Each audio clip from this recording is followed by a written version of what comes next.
Today, we're going to build Darth Vader's advanced TIE fighter using 10 Lego pieces.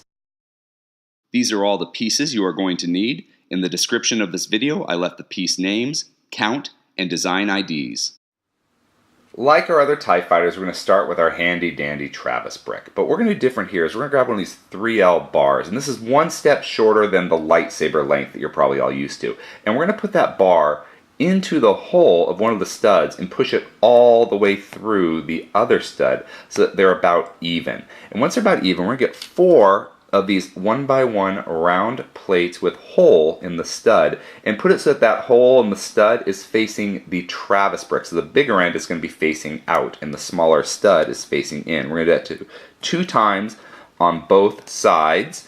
And once we have that done, we're going to turn it around to that big gap in the back. And that's the back of our TIE fighter. And the TIE Advanced is longer than a standard TIE fighter. So it's a little more elongated, not as circular. So to create that longer effect, we're going to get a 1x1 round plate again and stick it in that back hole. Just kind of make it a little longer and not like the standard TIE fighter cockpit.